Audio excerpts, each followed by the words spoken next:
had the distinct pleasure of living inside two biospheres. Of course, we all here in this room live in Biosphere 1. I also lived in Biosphere 2. And the wonderful thing about that is that I get to compare biospheres. And hopefully from that I get to learn something. So what did I learn? Well, here I am inside Biosphere 2 making a pizza. So I am harvesting the wheat in order to make the dough. And then, of course, I have to milk the goats and feed the goats in order to make the cheese. It took me 4 months in Biosphere 2 to make a pizza. Here in Biosphere 1, well, it takes me about 2 minutes because I pick up the phone and I call and say, hey, can you deliver the pizza? So Biosphere 2 was essentially a 3-acre, entirely sealed miniature world that I lived in for 2 years and 20 minutes. And over the top, it was sealed with steel and glass. Underneath, it was sealed with a pan of steel, essentially entirely sealed. So we had our own miniature rainforest, a private beach with a coral reef. We had a savanna, a marsh, a desert. We had our own half-acre farm that we had to grow everything. And of course, we had our human habitat where we lived. Back in the mid-'80s, when we were designing Biosphere 2, we had to ask ourselves some pretty basic questions. I mean, what is a biosphere? Back then, yes, I guess we all know now that it's essentially the sphere of life around the Earth, right? Well, you had to get a little bit more specific than that if you're going to build one. And so, well, we decided that what it really is that it is entirely materially closed, that is, nothing goes in or out at all, no material, and energetically open, which is essentially what planet Earth is. This is a chamber that was 1/400th the size of Biosphere 2 that we called our test module. And the very first day that this fellow, John Allen, walked in to spend a couple of days in there with all the plants and animals and bacteria that we'd put in there to hopefully keep him alive, the doctors were incredibly concerned that he was going to succumb to some dreadful toxin or his lungs were going to get choked with bacteria or something, fungus. Well, of course, none of that happened. And over the ensuing few years, there was great sagas about designing Biosphere 2, but by 1991, we finally had this thing built, and it was time for us to go in and give it a go. We needed to know, is life this malleable? Can you take this biosphere that has evolved on a planetary scale and jam it into a little bottle, and will it survive? Big questions. And we wanted to know this both for being able to go somewhere else in the universe. If we were going to go to Mars, for instance, would we take a biosphere with us to live in it? We also wanted to know so that we could understand more about the Earth that we all live in. Well, in 1991, it was finally time for us to go in and try out this baby. Let's take it on a maiden voyage. Will it work, or will something happen that we can't understand and we can't fix, thereby negating the concept of man-made biospheres? So 8 of us went in, 4 men and 4 women. Enough on that later. And this is the world that we lived in. So on the top, we had this beautiful rainforest and an ocean. And then underneath, we had all this technosphere, we called it, which is where all the pumps and the valves and the water tanks and the air handlers and all of that. One of the Biospherians called it Garden of Eden on top of an aircraft carrier. And then we also had the human habitat, of course, with the laboratories and all of that. This is the agriculture. It was essentially an organic farm.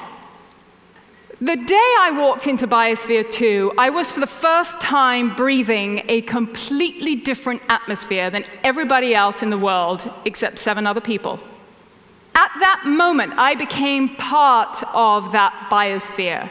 And I don't mean that in an abstract sense. I mean it rather literally. When I breathed out, my CO2 fed the sweet potatoes that I was growing. And we ate an awful lot of sweet potatoes. And those sweet potatoes became part of me. In fact, we ate so many sweet potatoes, I became orange with sweet potato. I literally was eating the same carbon over and over again. I was eating myself in some strange sort of bizarre way. When it came to our atmosphere, however, it wasn't that much of a joke over the long term, because it turned out that we were losing oxygen. Quite a lot of oxygen. And we knew that we were losing CO2, and so we were working like crazy to sequester carbon. Good Lord, we know that term now. We were growing plants like crazy. We were taking their biomass, storing them in the basement, growing plants, going around and around and around, trying to take all of that carbon out of the atmosphere.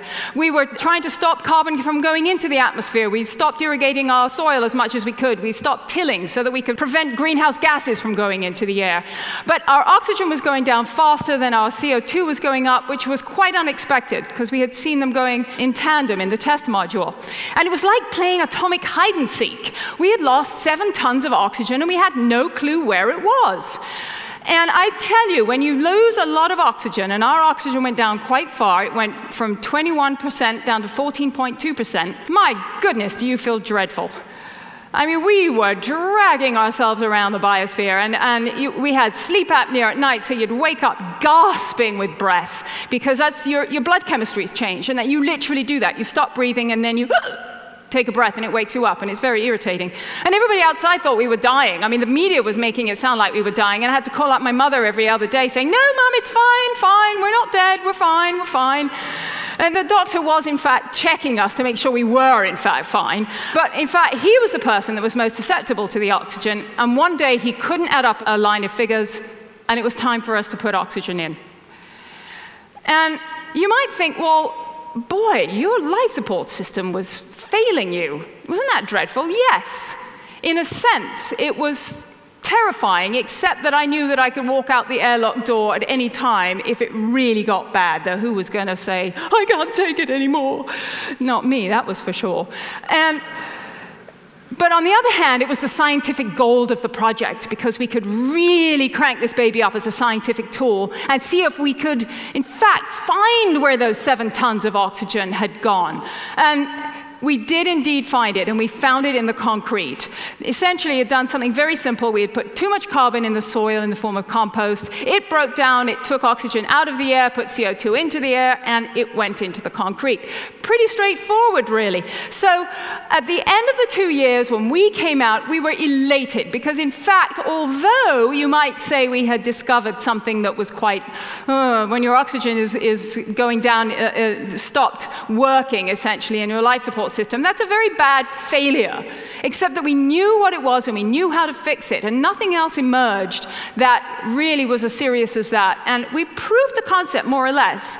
People, on the other hand, was a different subject. We were, I don't know that we were fixable.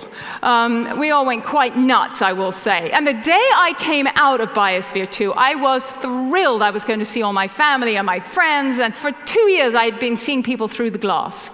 And everybody ran up to me, and I recoiled. They stank. People stink. We stink of hairspray and underarm deodorant and all kinds of stuff. Now, we had stuff inside Biosphere to keep ourselves clean, but nothing with perfume. And boy, do we stink out here. Not only that, but I lost touch of where my food came from. I had been growing all my own food. I had no idea what was in my food, where it came from. I didn't even recognize half the names in most of the food that I was eating. In fact, I would stand for hours in the aisles of shops reading all the names on all of the things. People must have thought I was nuts. It was really quite astonishing. And I slowly lost track of where I was in this big biosphere that we all live in. And in Biosphere 2, I totally understood that I had a huge impact on my biosphere every day, and it had an impact on me very viscerally, very literally. So I went about my business, Paragon Space Development Corporation, a little firm I started with people while I was in the biosphere because I had nothing else to do. And one of the things we did was try to figure out how small can you make these biospheres and what can you do with them. And so we sent one onto the Mir space station. We had one on the shuttle and one on the International Space Station for 16 months, where we managed to produce the first organisms to go through complete multiple life cycles in space, really pushing the envelope of understanding how malleable a life systems are.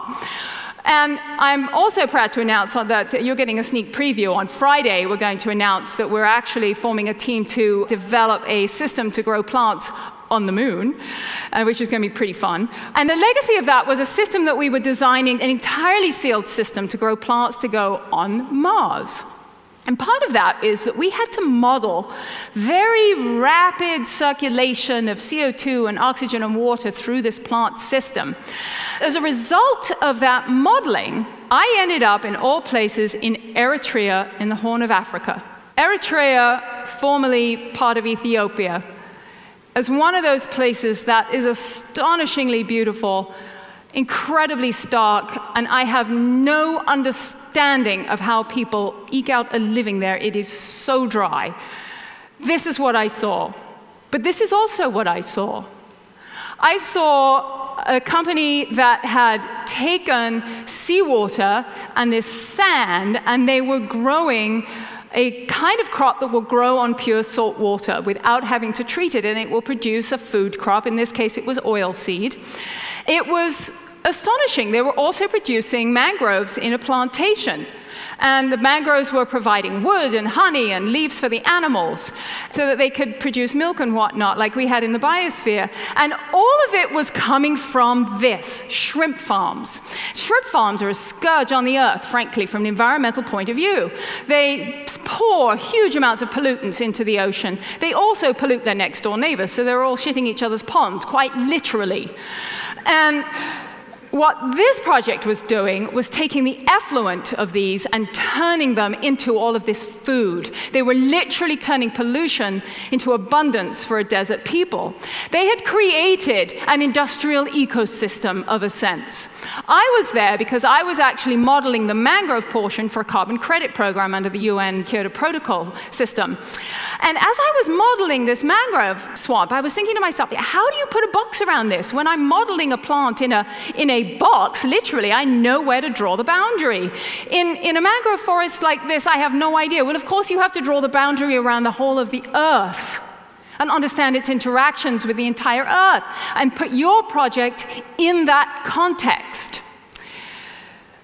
Around the world today, we're seeing an incredible transformation from what I would call a biocidal species, one that, whether we intentionally or unintentionally, have designed our systems to kill life a lot of the time.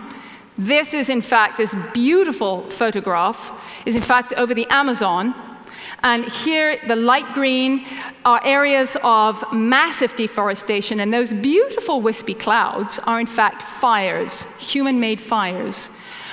We're in the process of transforming from this to what I would call a biophilic society, one where we learn to nurture society. Now, it may not seem like it, but we are. It is happening all across the world in every kind of walk of life and every kind of career and in industry that you can think of. And I think oftentimes people get lost in that, and they go, but how can I possibly find my way in that? It's such a huge subject. And I would say that the small stuff counts. It really does. This is the story of a rake in my backyard. This was my backyard very early on when I bought my property. And in Arizona, of course, everybody puts gravel down, and they like to keep everything beautifully raked, and they keep all the leaves away. And on Sunday morning, the neighbor's leaf blower comes out, and I want to throttle them. And it's a certain type of aesthetic. We're very uncomfortable with untidiness. And I threw away my rake, and I let all of the leaves fall from the trees that I have on my property. And over time, essentially, what have I been doing? I've been building topsoil. And so now all the birds come in, and I have hawks, and I have an oasis. This is what happens every spring for 6 weeks, 6 to 8 weeks. I have this flush of green oasis. This is actually a riparian area. And all of Tucson could be like this if everybody would just revolt and throw away the rake. The small stuff counts. The Industrial Revolution and Prometheus has given us this, the ability to light up the world. It has also given us this, the ability to look at the world from the outside. Now, we may not all have another biosphere that we can run to and compare it to this biosphere, but we can look at the world and try to understand where we are in its context and how we choose to interact with it. And if you lose where you are in your biosphere, or are perhaps having difficulty connecting with where you are in the biosphere, I would say to you, take a deep breath. The yogis had it right. Breath does, in fact, connect us all in a very literal way. Take a breath now. And as you breathe, think about what is in your breath. There perhaps is the CO2 from the person sitting next door to you. Maybe there's a little bit of oxygen from some algae on the beach not far from here. It also connects us in time. There may be some carbon in your breath from the dinosaurs. There could also be carbon that you are exhaling now that will be in the breath of your great-great-great-grandchildren.